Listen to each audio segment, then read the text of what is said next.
Hi, my name is Anthony Walsh. I am the founder of charlesandjayllc and the author of the Hockey is for Everybody series.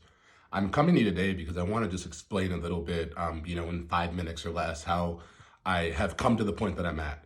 So I'll kind of just start from the beginning, right? National Adoption Awareness Month. I'm an adoptee. I was born in Washington, D.C. I was in foster care for a few weeks and then I was adopted in Minnesota. So when I got to Minnesota, almost immediately, right, I was 3 years old, I started skating. So I skated. At 4 years old, I played hockey. I played in competitive hockey until I was 21 years old. And I did that with Edina, Minnesota, and then junior A hockey in Canada, and then a bit at UND, not on the college team, but just on the club level. So after that, I took a hiatus from hockey. I did a bit of studying abroad in Santiago, Chile, and Moss, Norway, that's right outside of Oslo, and then found myself back in Washington, D.C. after undergrad. I studied there in law school. I had an internship with Heidi Heitkamp, and then I also worked at a think tank called the Century Foundation. So like everybody else, 2020 happened and my life came to a halt. And I found myself, just online and perusing this and that. And I came across a horrendous video of George Floyd being murdered. And by happenstance, that was in Minneapolis. And I grew up about 10 minutes from where that location was. So I was in Washington, D.C. I'm a law student. I had found my biological family at that point.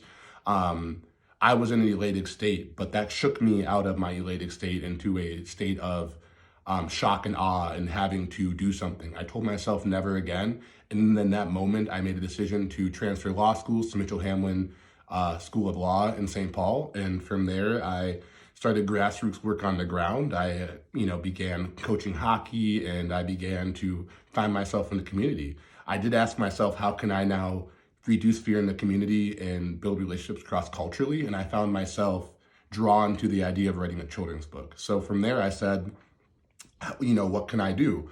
And that became the idea of my personal experiences that I mentioned earlier through hockey and being a hockey player for a good program, a black hockey player, right? And using those experiences on the state of hockey in Minnesota to be relatable for people. So once that happened, I, had that penned out and had the book published and kind of got to the point where I'm at now. And I was in classrooms, I've been in classrooms reading. And when that was the case, I would hand out the book to these kids and they would cheer and, oh my God, yes, you get to bring the book home with us. And then I would kind of say, I'm apologize, but I can't do that because, at the end of the day, that would have been, just out of cost in my pocket. I didn't have the, the resources to do that. So I came up with the idea of the sponsorship book donation program, and that is now taken off. And thank you so much to the sponsors we've had so far.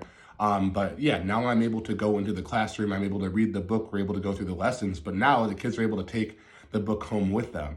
So yeah, it's been incredible. I do have, a reading coming up soon, and I'm excited to share that with y'all post-reading. But that's where I'm at right now. We have the website launched. There's a couple of other really exciting things coming out here as well. The Hockey is for Everybody podcast. We've had some incredible guests there.